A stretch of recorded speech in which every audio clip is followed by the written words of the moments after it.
Oh yeah. Welcome back, everybody, to the Third Degree Podcast. You didn't ask for it, but you got it anyway. Today, as you can see, we have a great guest on the show today. He's a trusted lender who has helped countless buyers navigate the home loan process. From first-time home buyers to experienced investors, we're going to be breaking down everything that you need to know about getting pre-approved, improving your credit, and what it really takes to buy a home in today's market. If you've been thinking about buying or investing in properties across the state of South Carolina, you're going to love this episode, everybody. Jon Buerkert. How's it going, guys? Glad to be on. Oh yeah, it's crazy because I actually met John through a friend of mine named Kevin, and and we What- talked and we that- talked and we talked there. And when we said we had a podcast, it was just like, yeah, we definitely have to get John on, especially from people our age, um, our target, our audience. Really, a lot of people are graduating college, just graduated, and just kind of getting their career started. So a conversation like this is very important, and to have that knowledge on these topics. So thank you so much for being here. We appreciate it. Yeah, buddy. So I'll dive in a little bit on myself, and then we can kind of, go into whatever topics you guys want to talk about. But I would love to say, first and foremost, Jon Buerkert with Cross Country Mortgage. Cross Country Mortgage is a nationwide lender. I operate a branch specifically in Columbia, South Carolina. But being that we're a nationwide lender, I can help anyone, anywhere. So that's the beauty Oh of wow. having that ability. So I've definitely got deals going on in North Carolina as well as South Carolina, Georgia, Florida, and beyond. hmm, I actually even have a deal right now going on in Chicago, believe it or not, Chicago, Oh Illinois. wow. Wow. But I got my start not in the necessarily the lending space, working for a lender, but I got my start with a real estate investment firm back in 2007. Okay. From 2007 to 2019, so 12 years, I worked with this firm, which was primarily doing either rental properties, in some cases flips, but in most cases either a rent to own agreement or some sort of seller financing arrangement. Mm. And over the course of those 12 years, we helped over 1,000 people become homeowners through our program. Oh And wow. that was a badge of honor to do that. It was something I enjoyed.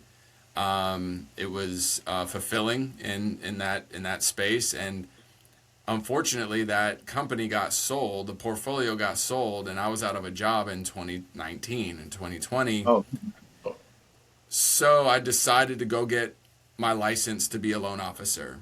And again, that was just stemming from the work we were doing to help people become homeowners who were really just renters. And Mm.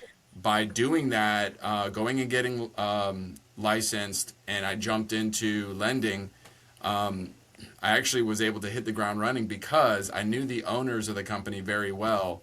They allowed me to scrape the database of all the clients we've ever had in our database.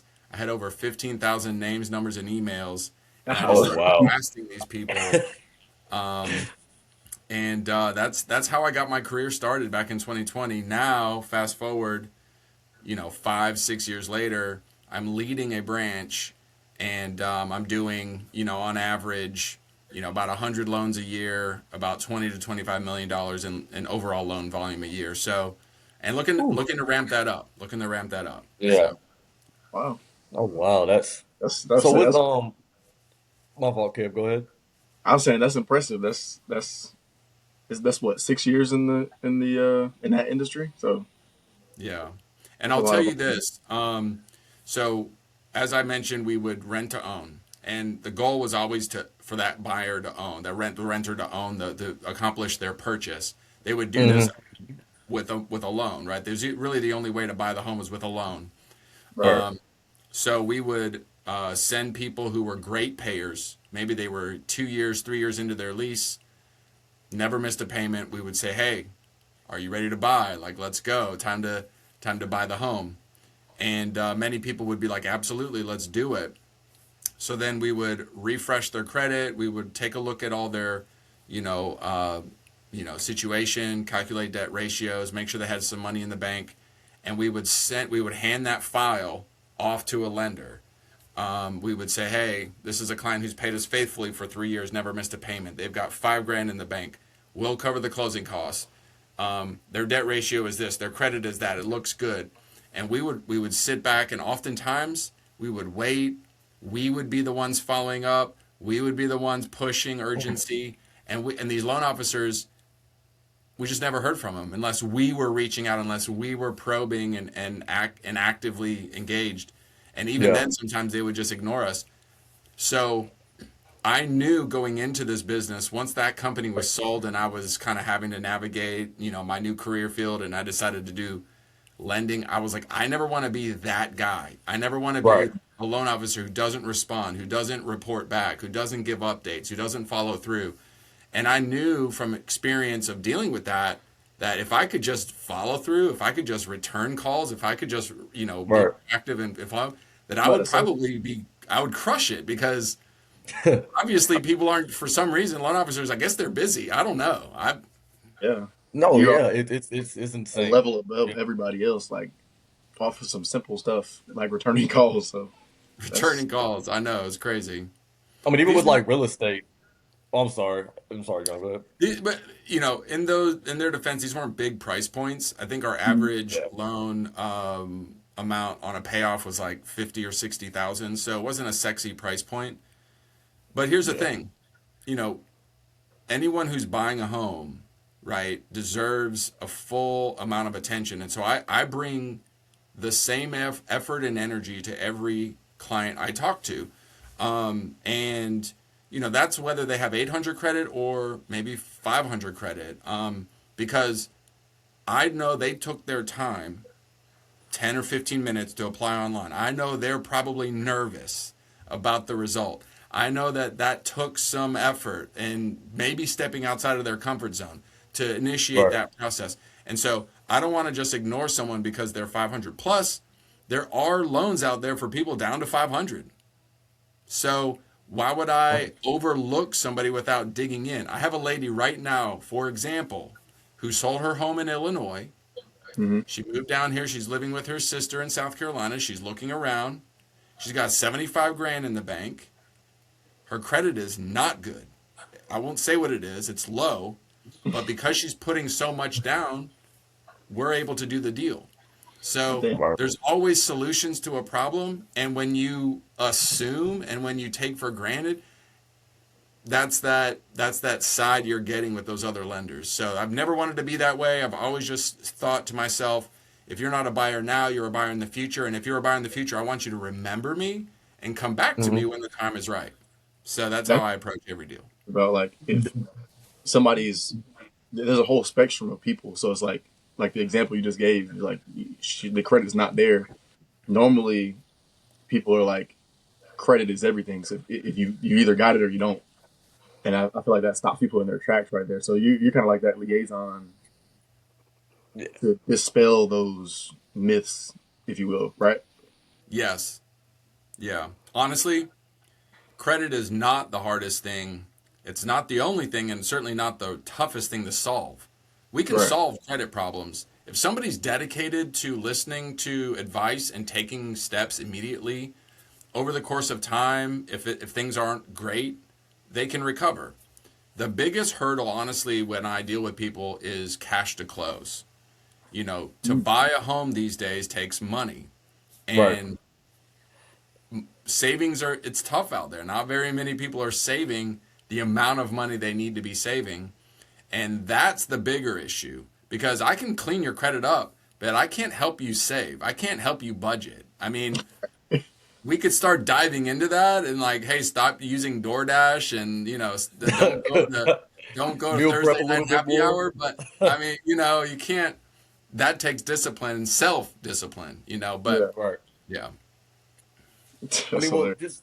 just speaking on, I feel like a lot of people, especially first-time home buyers and uh, people whose credit is not in the best place, is the fact of, they don't really know anybody in that realm. Like a lot of your average person isn't just going to know a lender. Like they're not going to just Right.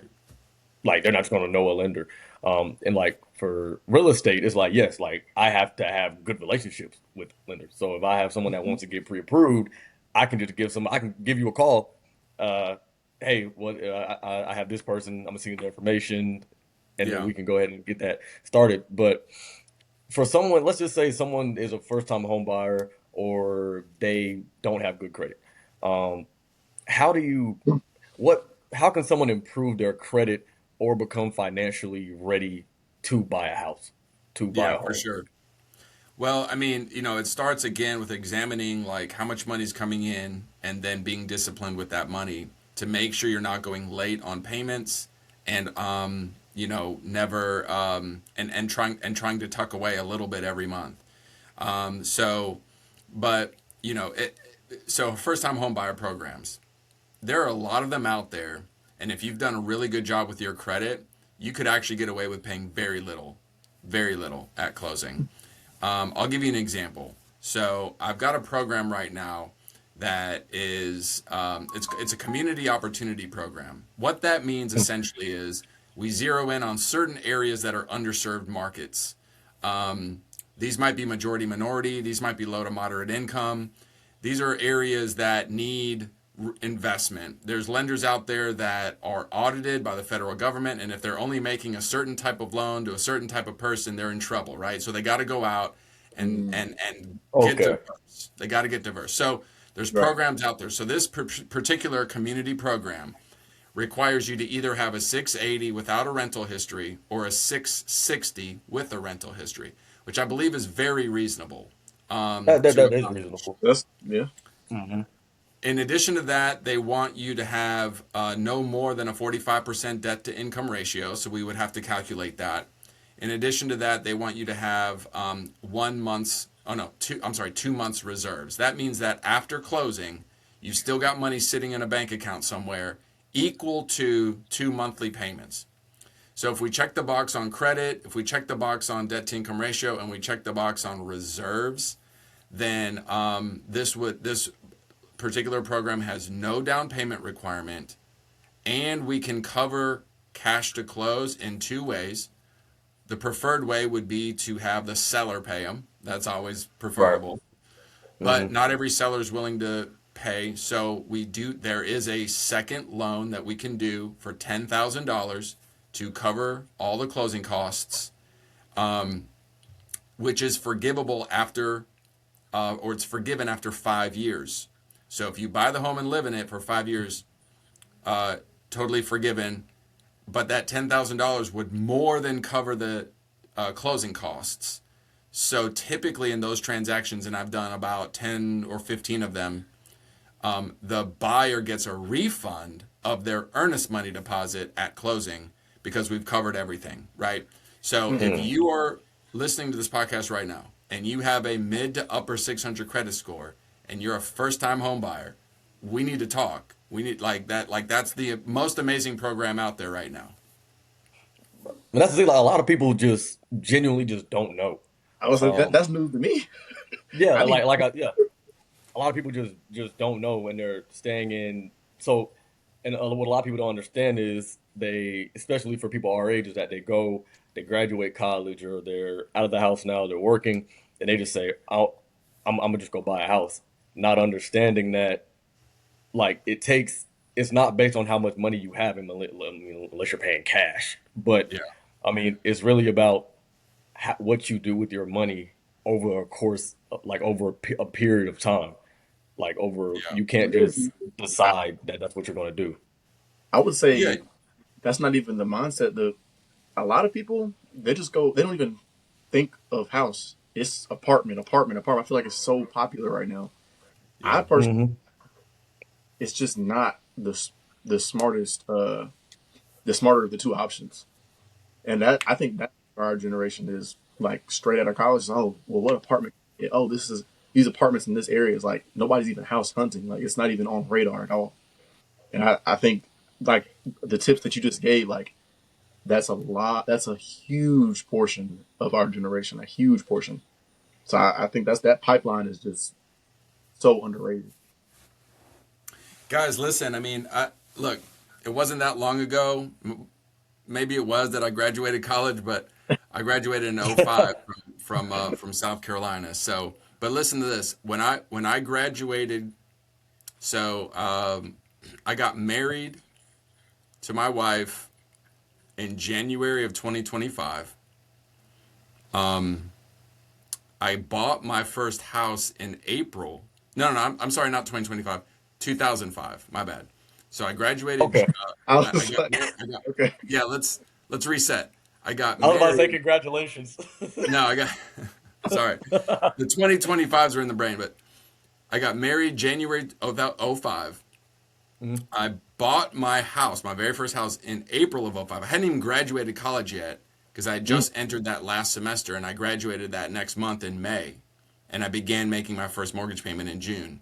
All so, and by doing that early, and of course I took advantage of the programs that were there for me. By the way, also when I first started college, I got a credit card.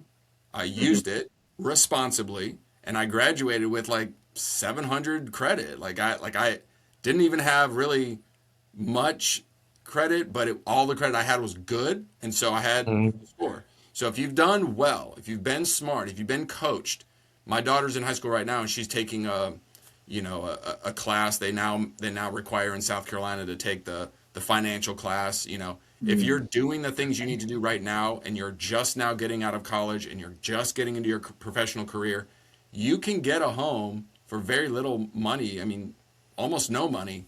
Now, I will say there are some costs up front to consider. You need, money to put down on the contract. That's an earnest money deposit. You do need inspections, Mhm. money to inspect the home because you're going to pay a professional to tell you what's wrong with the home and try to Mhm. negotiate repairs. You need money for an appraisal. You need money for moving expenses. You need money for utilities. I mean, you need money, right? There's no. I Right. even mentioned in the program. I've mentioned reserves. You need a savings. So Right. I mean, there's it's not fair for me to say you can get a home with no money, but I just mean at literally at the closing table, there like you can have and there's several programs like this that we can work with. So yeah, Right. Oh yeah. And it's really just taking care. People don't understand how much weight um, credit holds. I mean, and even now, I was in a real estate meeting a couple, I think 2 or 3 weeks ago, and they said that now a lot of lenders aren't looking necessarily as hard as credit as they used to. Uh, Mhm.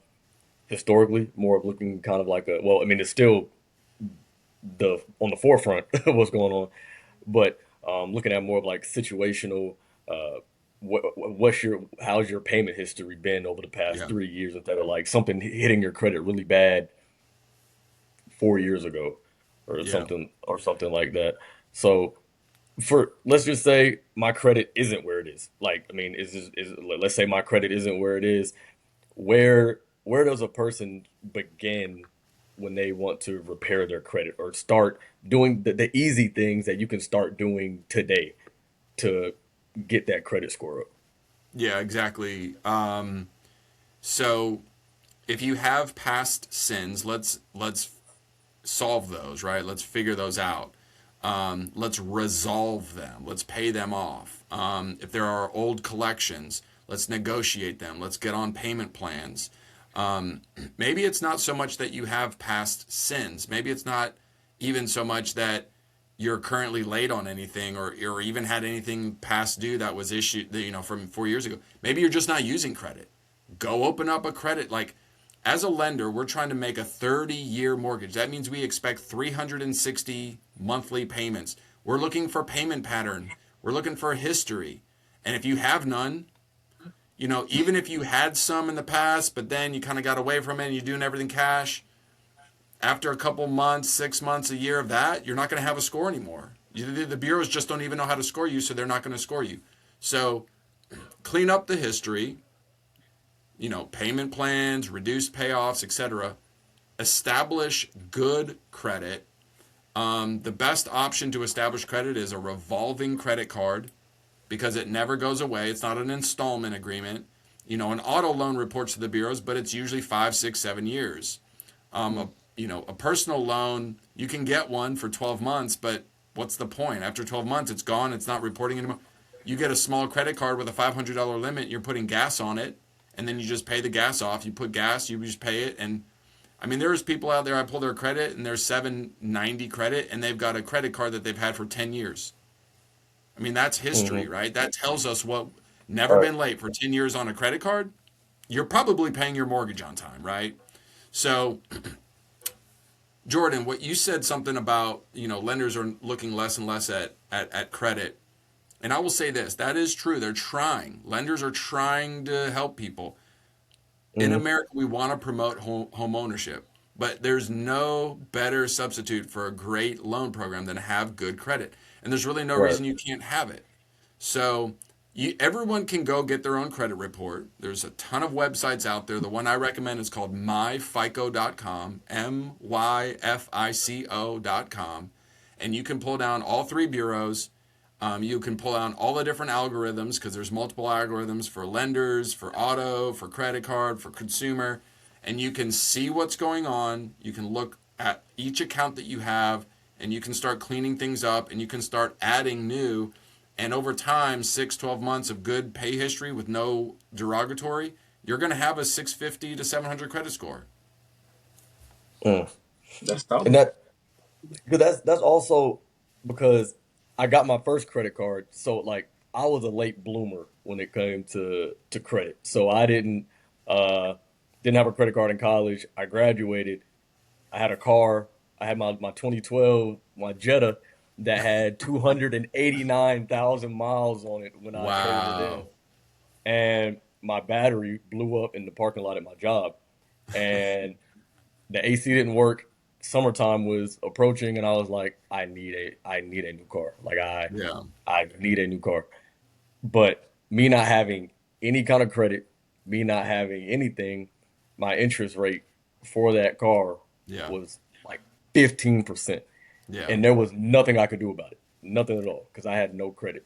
So I Hmm. had to get credit cards, but I was scared to use them because I was like, I don't want to mess up my credit. Me not even using my credit cards, I wasn't even helping my credit.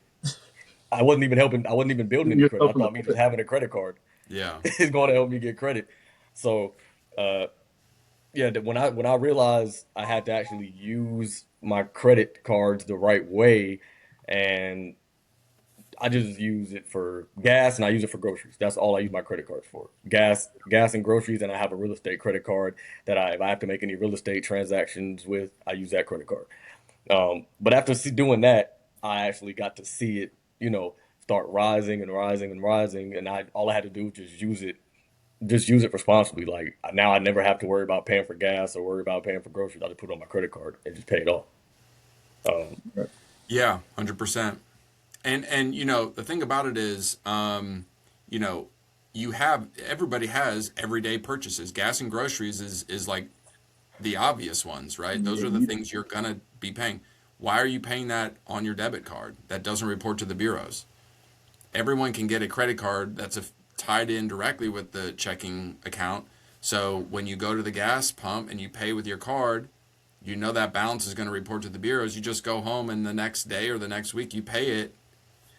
I mean, so yeah. it's super easy, especially when you're young and there's nothing really, there's no foundation yet to establish it. Let me tell you about another program. So there is a first time homebuyer program through the state housing department, South Carolina Housing. If you're in South Carolina, this would be applicable to you. If you're outside of South Carolina, your state has something like this, so we can figure that out, whatever your state is. But in particular, this particular program, so you have to have 640 credit. So it's not even as high as that other program I was telling you about. Hmm. 640, again, pretty reasonable, Not bad. right? And Mm, so the program has two options. You can get $10,000 in down payment assistance on a forgivable loan, or you can do instead if you don't need the assistance, you can get a reduced interest rate. So today's mm, rates are right around 6%. The average loan made 30 years fixed is around 6%. If you don't need the down payment assistance, but you qualify for the program and you choose the lower rate, you can get a 5% rate right now. through this Oh, program as a first-time home buyer. They'll do this piggybacked off a traditional loan program, so like FHA, conventional financing, or USDA and VA. So, what's unique about USDA and VA is there no down payment.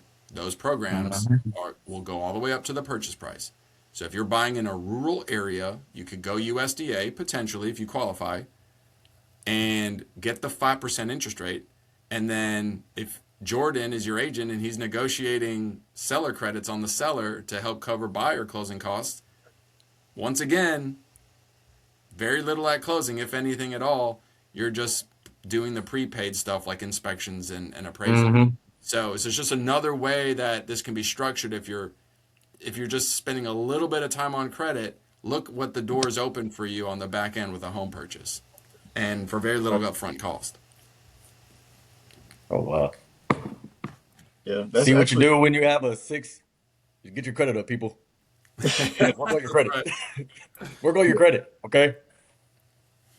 But I, that's like people just don't know. Like people just aren't aware of any of these programs and yeah. things like that, especially first time home buyers. Because I guess there's a lot of programs for people who've never owned a house before, and I feel like a lot of people aren't aware of the opportunities that because they think that they need way more money at the table than they really do.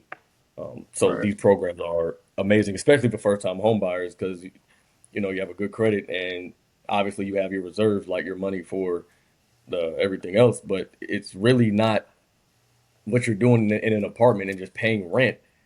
I mean, you're not getting any kind of return on investment. That's not appreciating. It's not appreciating at all. You can't sell it and get a return of investment on that. And so it's why not take that money and put it towards a property that you can own, right? I will always be an avid apartment hater. I couldn't do it. I felt like my money was going down the drain. Just I'm such a hypocrite. I'm in an apartment. rolling. You're in an I'm in apartment an right now. apartment. I'm in an apartment No, right no now. hate guys that live in apartments. I couldn't. It wouldn't stay right. I will say, again, I told you about back in 2005 when I bought that home. I sold that first home in 2015. Mm. By the way, for the same price that I bought it, I sold it. Okay, it just wasn't a great seller's market at that moment in time. Yeah. But because I had owned it for 10 years, I had paid down the balance, so I had equity. So when I sold it, I walked away from the table with money, even though I sold it for the same price, and I used that money to buy my new home that I'm living in now. My upgrade, right? Mm. Mm. In the exact location where I wanted to be for my daughter, who was turning 5 and starting kindergarten, where we wanted to be, and she's now in high school. So just because you're not necessarily making money on the first home, or just because it's the interest rates are higher and maybe you can't afford that neighborhood you really want to be in, Mm-hmm. if you pay your dues, if you come in on entry on like kind of a first time like entry level home, 10 years later you're upgrading and you're buying that that bigger upgrade that you want to. I mean, you gotta kind of step up. Now here's another idea. You're a young professional.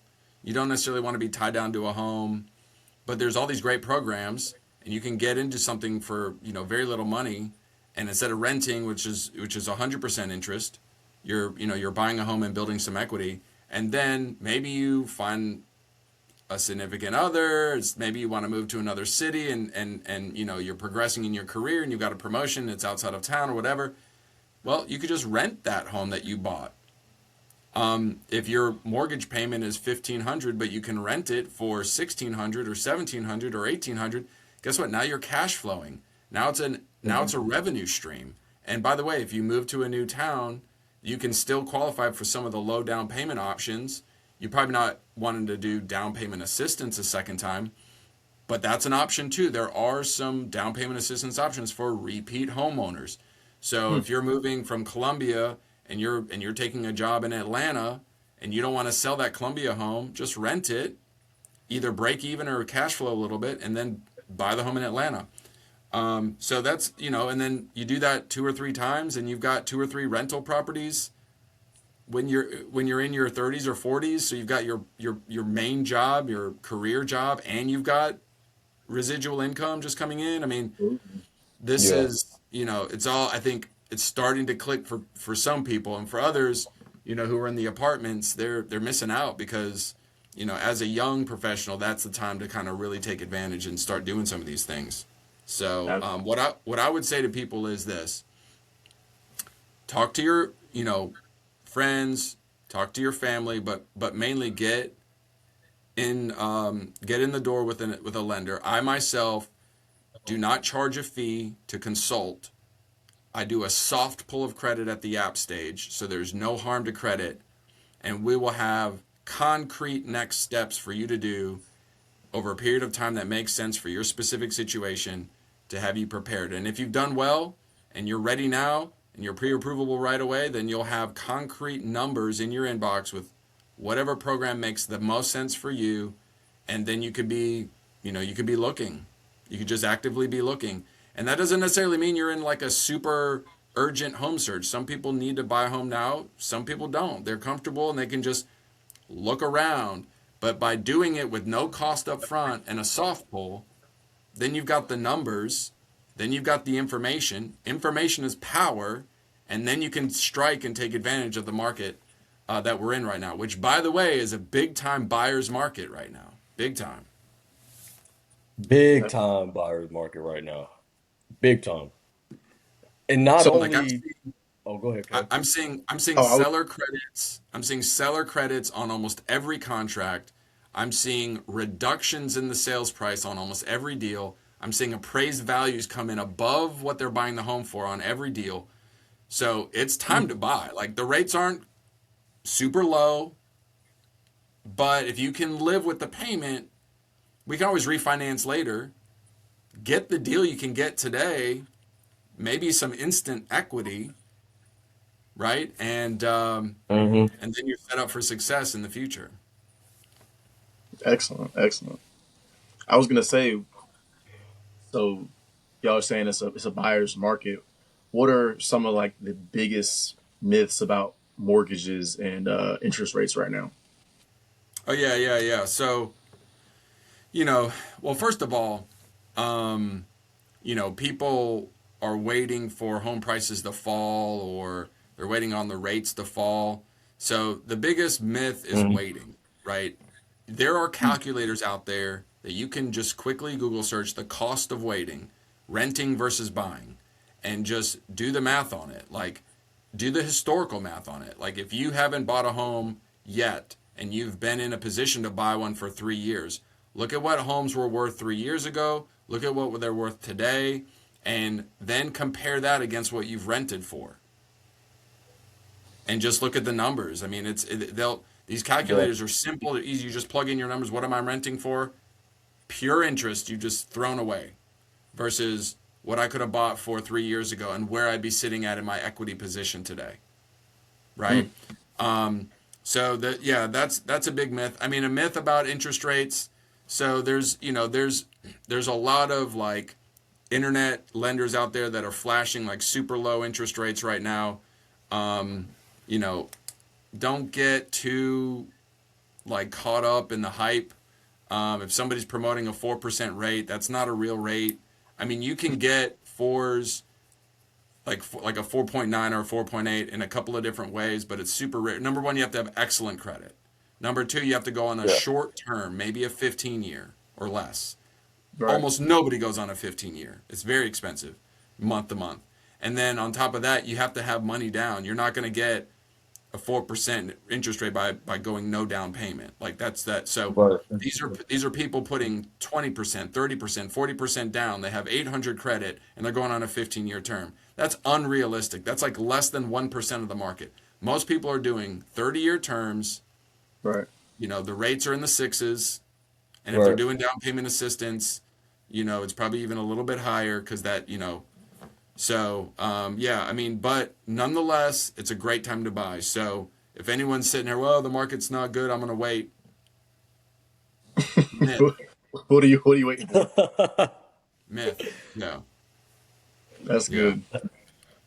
I remember we talked about investing and like flipping homes and things like that the last time we Yeah. spoke. So outside of, first time home buyers or people actually looking to buy homes, what kind of program do you guys offer for investors? Like, let's say I'm trying to get into flipping houses and renovating. Like, are there any loan programs specifically catered to that? 100%. Again, I do this all the time. I came out of the investment world. We were buying thousands of homes, so we were utilizing leverage in this way. We were getting loans for a lot of our acquisitions at that company that I mentioned. But I'll tell you a deal right now. So I have a lady. She's a once or twice a year flipper. Huh. She's under contract right now to buy a home for $190,000. It needs cosmetics. She does the work herself, her and her son. They're going to spend about 30 grand. So they're buying it for 190. After they spend their money to spruce it up, they're going to be into Right. it for 220, and they believe they can list and sell for between 290 and 280. So, I mean, we're uh, financing the purchase and the rehab. She's bringing about 15% of that total. So, again, 220. So she's bringing about 15% to closing. And ideally she gets in, she gets out. We're closing in March. She's putting it to market in May or June. She's selling it in July or August. She's in, she's out. Mhm. She's made a cool 50 or 60 grand. And she does that twice a year. Sounds like a blueprint if I've ever heard one. Yeah, that's actually the market that we've been talking about cracking into. I know we spoke about, the the renovation loans and different options for, flipping and renovating and things like that. Uh, but I know you said that a lot of people, well, aren't aware of one, but two, the amount of money that you kind of need to put down. You have to put down the money for the after renovation sales price, right? So not Yeah. what you buy the house for, but what you think is. How do you guys calculate what you think it would sell for? Is it just renovation costs plus what they bought the house for? Well, so yeah, the analysis is really solidified by the appraiser. The appraiser Okay. is going to say what after, so we would ask her to provide her scope of work. Again, she thinks about 30 grand. So we send the contract which shows it's being bought for 190. We send the scope of work of what's being done, and we send that to the appraiser, and then the appraiser says, okay, based on the home in this condition as is, plus these repairs, after repair, it's worth whatever the after repair value is. So an appraiser is obviously looking at, a condition quotient to determine what's the value, and also what other homes like it that are renovated or at least in the same quality of status are selling for. And so, that appraisal is the critical factor there. By the Yeah. way, this lady, so you know, she does not have a job. She lives off Social Security. Oh, Oh man, that's just so So sh- she's got wow. she's got excellent credit. She's flipping homes, so she has experience, and because she's done this well and smartly, she has money in the bank. And that's all she needs. I'm not calculating a debt to income ratio. She's approved if the numbers work. So obviously if the appraiser comes back and says it's only going to be worth 250 after repair, those numbers are probably tight, right? I mean that's yeah. probably not going to work. But if the appraiser comes back and says, "Yeah, it could be worth 290 based on what's selling, 280, 290, then we have a deal. We fund that loan." So yeah, I mean, there's a lot of programs out there. If you're trying to buy a home and you need a loan, we got you. Like we got every program. In fact, let me tell you, you talk about like renovation. Hmm. It might not be a bad idea to consider renovating the home you're buying to live in, right? Certainly you could buy, fix, and flip, but you can get financing for renovations on the home you're buying and moving into. So, I mean, that's an option too. We do that. We have that program at Cross Country Mortgage, and we do it well. We do it internally. There's a whole department dedicated to it. So, if you are getting into a home at below market because it needs a new roof and a new HVAC and modernizations throughout, and so you're getting it for a good deal, and we can bake in those costs, and then you don't have to do it post closing. It can be done for you, like it'll be done post closing, of course, in the first month or so. All these rehab repairs would be completed, but all you have to do is sit back, wait for it to be done, and make your one time mortgage payment. You don't have to worry about any of that. So Yeah, yeah, that's a good option too. that's amazing. So from not Really? even just owning a house, not even just going to buy a house just to live in, but also if you just want to start investing or continue to invest in the properties, they're programmed for buying, not only buying houses to live in, but also renovating, um, Yeah, and everything from all aspects. That's really nice. Yeah. yeah, exactly. Um, and then just another thing to throw out there is new construction. So some people want to look at building their own home, a custom situation, and Mm, we do those loans as well. And we do them in house. Very very few lenders do these loans. We do them at Cross Country. We do them well because we have a whole dedicated department to it, guys. If you're a veteran, and there's many in South Carolina because we have several military bases. If you're a veteran, I can get you a 100% financing. That means no down payment loan for new construction. You buy the Wow. mm, land, you have a builder ready to go day one. It takes them 6 months or 10 months to build it, whatever. No down payment.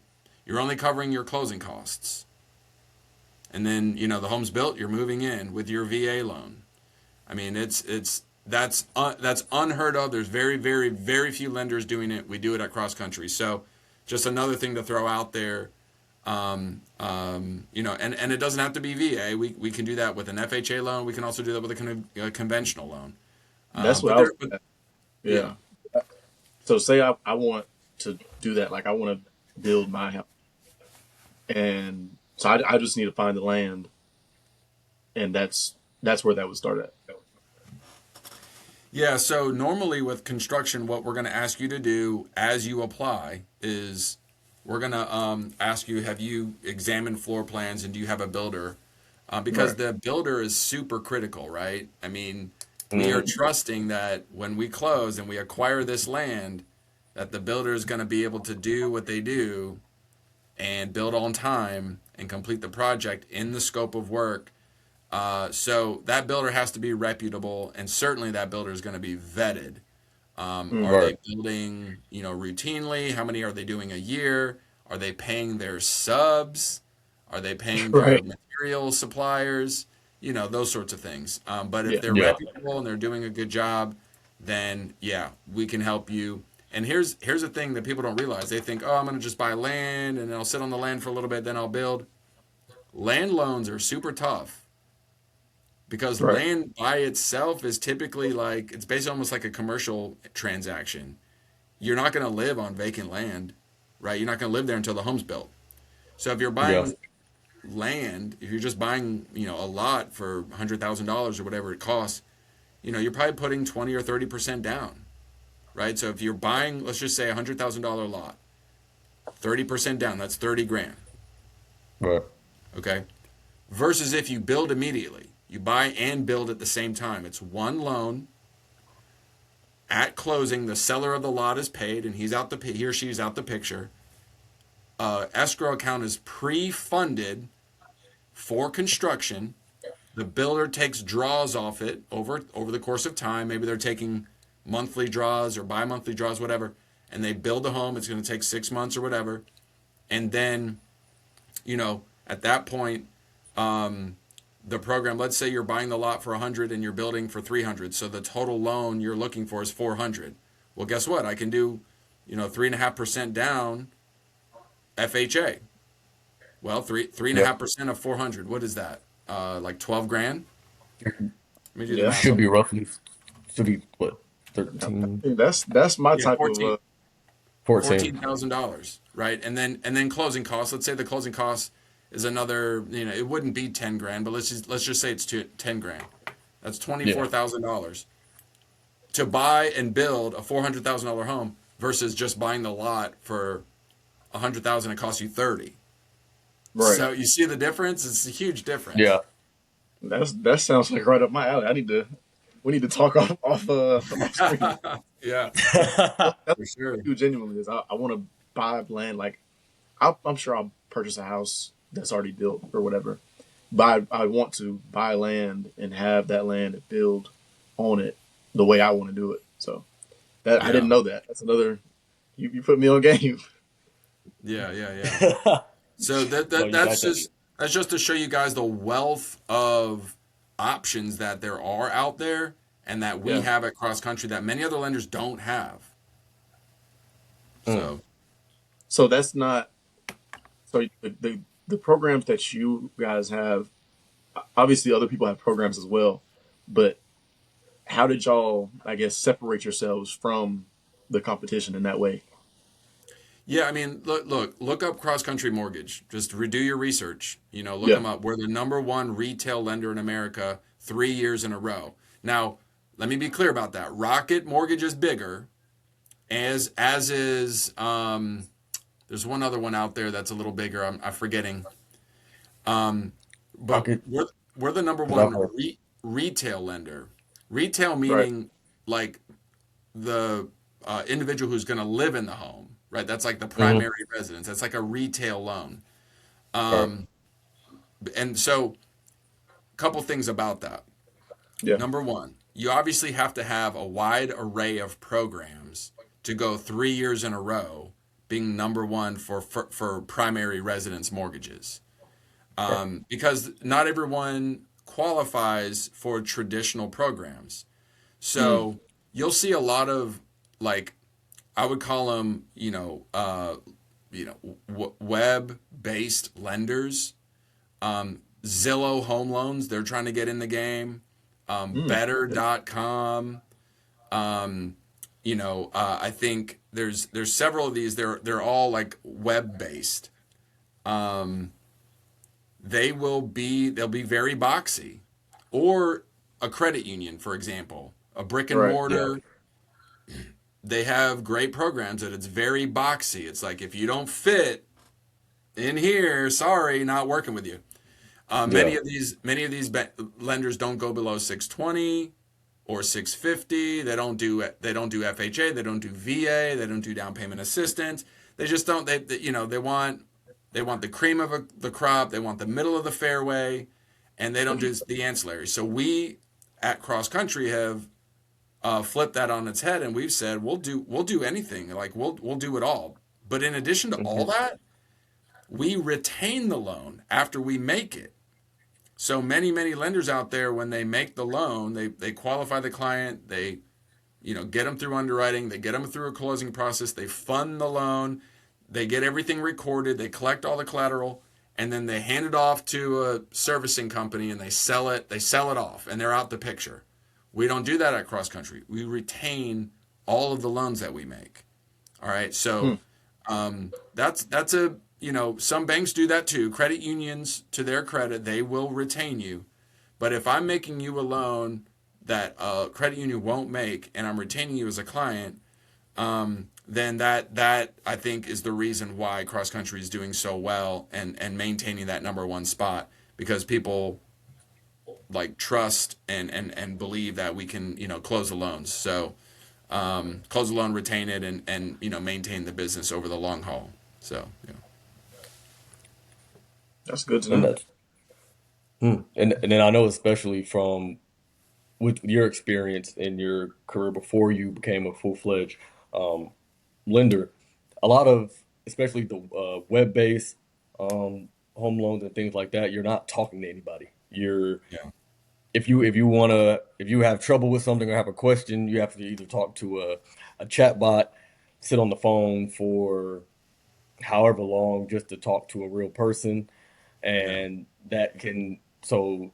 just also the fact of whenever somebody can call you, you can answer the phone, and I know that I can talk to somebody also is a big separator as well, because a lot of not even just from when it comes to home loan, just the way the world is going now, everything is so online, AI, whatever. It's Yeah. hard to talk to just a real person, and so I know that's another thing that can separate you guys as well is you don't have to worry about talking to a chat bot or not have to worry about us not answering the phone to when you call. So Yeah, Jordan, what day is it? today's What day? Sunday. Today's Sunday, right? Okay. Yeah.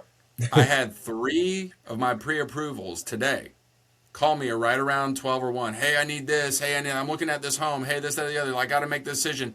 I got a counter and I need to know my numbers. Do you think you're getting that level of service by going to like the credit union? You're not talking to that Negative. person until probably Tuesday night. You know what I mean? Yeah. You think you're getting a hold of someone at Rocket on Sunday at 5 to make a decision on which you're not. Like you're gonna be chatting, trying to figure it out, or just winging it, right? Yeah. Whereas I'm sending emails with a loan summary comparison. Okay, if we do 280 with this seller credits, but 285 with that seller credits, here's the difference in payment, and here's what your cash to close would be, and those are the sorts of things that I do, and I'm available to my clients about. And that again stems from my experience of having terrible experience with lenders not following up, and I never wanted to be that way. So yeah, yeah, that's That's exactly the amazing. But that literally makes the difference right there. You laid it all out because I feel like the service sells itself, or your service sells itself. Just in Yeah. the yeah. Because And you even then, also, Jordan, you also brought up AI, right? And hmm we don't know where this AI thing is headed. I mean, it's obviously getting very sophisticated. right. There's no telling. And it's kind of crazy, like, Waymos and like self-driving vehicles now. There is an element of our society that's going to succumb to their job because of AI. right. Yeah. I'm not worried about that at all as a mortgage lender, at all. Because, man, when you try to talk to someone about their income, they have no concept. It's crazy to me how people have no clue what they make. And so if you're Oh, like, if you don't know how to ask the probing questions on how to, what they actually make, then and AI is not going to know that. They're not going to be able to decipher somebody who thinks they make, 60 grand a year, but then when all is said and done, they don't really make that in overtime. Maybe the last month they made a lot of overtime, but over the last 2 years they haven't. Well, we guess what? We have to factor that in. So, Right. yeah. yeah, I mean, I'm not worried about it at all. Plus, people want like genuine answers. They want confident answers, and they want it from a person with Yeah. experience, not a robot. So yeah, Exactly. yeah, Like anybody can have my like the person I give my business to is the person that I can talk to, especially when it comes to money, like my money. And I mean, just like anybody. I mean, I don't want to put my faith in AI if my money's involved. I mean, yeah, I I have a Chat GPT premium subscription because it's very useful for real yeah, estate agents to use Chat GPT. But I don't want to. Even when I make tea time for golf, I don't. I never book a tea time online. I never book a tea time online. I call. I want to talk to yeah. somebody. I want to be there around this time. Can you fit me How are in? the And greens rolling today?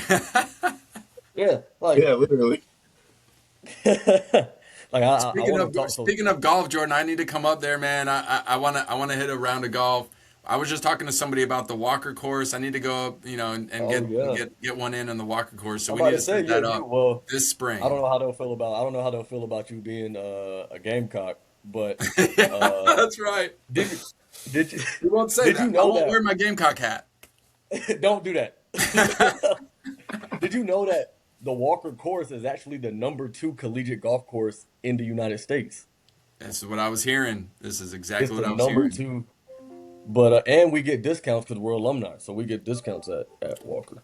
We're gonna do that, bro. We're gonna So definitely do all that. you got to do is just give me the word. If you give me a tea time and a day you want to do it, All we right. will make it happen. Yeah, we're gonna I'm do trying to that get for Kev to sure. pick up the sticks. Trying to get Kev to pick up the sticks and get Yeah, serious about golf. He won't do it. Listen, I saw my bag in the storage today. I said, well, I don't know how Jordan will feel about that. Oh, you want to know? You want to know something crazy? The first time I took him, I went golfing with him. I just got a new driver, so Oh my gosh, bro. I let him use my, and it was a Wilson Dynapower. It was the one with the carbon fiber face. It was a really nice yeah. driver, and he snapped my driver. He snapped the head clean off. Oh man. What did you hit And, the ground before the ball? Is that what oh, happened? You hit did the he? ground? Oh, did That's he? what happened. Just And you know, still have it. You still have it. You still have it. Have oh you man, replaced it, Kevin? Have you replaced it though? That's the question. it's on my to do list. Let's put it that way. That's a long way to say no. Yeah. It's on the Oh list. man, But But no, yeah, golf we'll is definitely great. do I love something. it. Especially now it's getting warmer. So I was out Friday. I'm not a great golfer, but it's just so much fun, and challenging. It's just So good. It's just good being out there. I just love being outside. yeah, Mm, just, yeah. I'm about to start walking. Yeah, and that's what I do. I like to walk. I mean, there's days to walk and there's days not to, but I like to walk because when you're out there in nature, you're touching grass. It's the wind in yeah, your face. It's really good. And when you walk, if you hit a bad shot and you're frustrated because you're like, bad shot. If you're walking in between shots, you pretty much by the time you get to the ball, you've forgotten.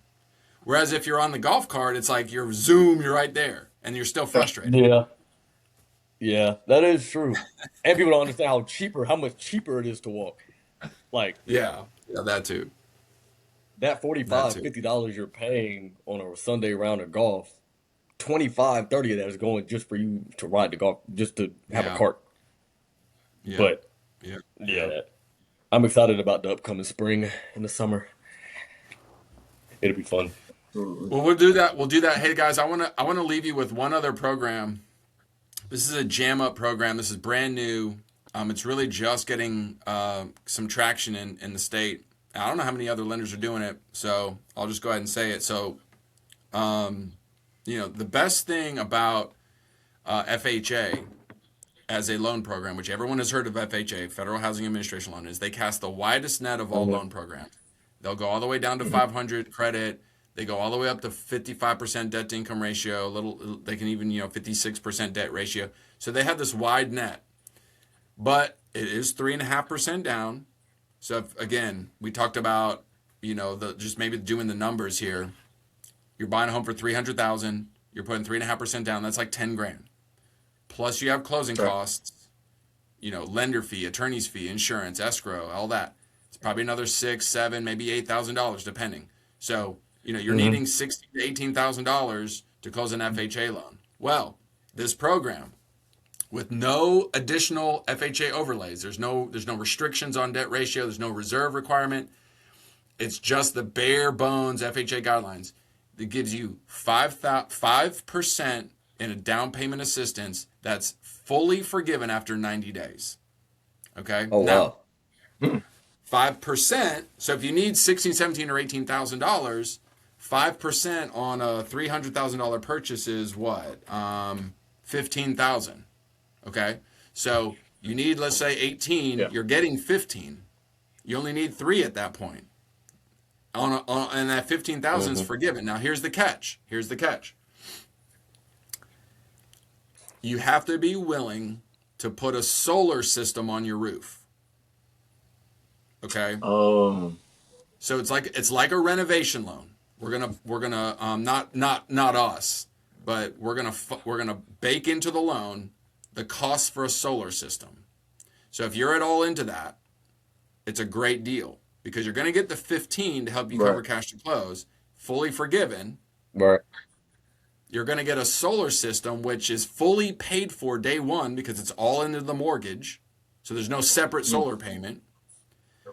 Presumably that solar system is going to significantly reduce your energy bill, your power bill, right? So let's say you're Right. saving 200 a month. I mean, that's 2,400 a year you're saving. And because the system is fully paid for, there's no problems reselling. And your home's presumably is worth more because it's a fully paid for system, right? So, Yeah. I mean, if you're into solar, if you're open to that, that's a jam up deal. And by the way, I can do that at like a 580, 590 credit score. Oh, So, I Oh mean, wow. yeah. So That, it's that yeah. definitely, That's new to me. Yeah. that's unbeatable. yeah, Actually. it's a great deal. It's a great deal. So not every home is built for solar because some homes are, have the shade of the trees and stuff. But, Right. it's just another feather in our cap of the programs that we offer to cast the widest net to capture as many retail buyers as we can to help them acquire the home that they're looking to do. And Jordan, I mean, Kevin, I appreciate you guys, putting me on here. If you can throw my information into the chat or into the, the comments or whatever, and Yeah, I'll absolutely. be happy to talk to anybody who wants to do a deep dive on their situation. Oh, absolutely. Absolutely. We'll put everybody who's watching the podcast. If you want John's information, it will be in the video and in every description that the video is posted on. Uh, so you guys heard it. Any questions you guys have, talk to John. Just have the conversation. That's the starting point. It's just having the conversation because just like us, I'm a real estate agent, and even I just learned about three new potential uh, loan programs that they have that I didn't even know existed. Something that they offer applies to you. Something that they offer applies to you and can help you in your home buying or investment journey. So thank you so much, John, for being on today. I know you had to take time out of your busy schedule, so we really appreciate it. No, it was Absolutely. my pleasure. I I enjoyed coming on, talking to guys, John. and we're definitely going to get on the course this spring too, for sure. Oh Oh yeah. yeah, let's Oh yeah. let's let's rock out. Well, Uh, all right. Thank you so much. Thank you so much, John. And you have a great rest of your night. And thank y'all for listening. This is the Third Degree Podcast. Until we'll next see week. y'all next time.